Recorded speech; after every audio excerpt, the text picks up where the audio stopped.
Hi friends, माझ्या चॅनलवर तुमचं स्वागत आहे. मैत्रिणींनो, मी आज हेल्दी आणि टेस्टी असा बीटरूट पराठा केला आहे ब्रेकफास्टसाठी. प्रथम मी आमच्या प्रमाणात 3 बीटरूट घेतले. अद्रक, लसूण, मिरची हे सगळं ग्राइंड करून घ्यायचं आणि एका थाळ्यामध्ये आपण गव्हाचं पीठ घेऊया, थोडंसं मीठ घालूया आणि आपण जे ग्राइंड केलेलं मिश्रण आहे ना, ते ओतून घेऊया आणि छानपैकी पिठामध्ये मिक्स करून घ्यायचं व्यवस्थित असं. ते मिक्स करत आलं की त्याच्यामध्ये थोडे तीळ घालूया.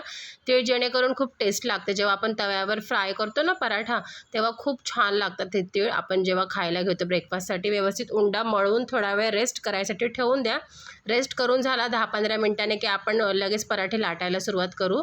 पराठे आपण नॉर्मली चपातीसारखेही लाटू शकता, नाही तर आपण सरळ पुरीसारखेही लाटू शकता. मी नॉर्मली चपातीसारखेच लाटलेले आहेत, कारण खूप छान फुलतात, हे टम्म फुगतात. तव्यावर घालायचं थोडंसं तूप आणि पराठा घालून दोन्ही साईडने असं मस्त लाल रंगावर शेकून घ्यायचा.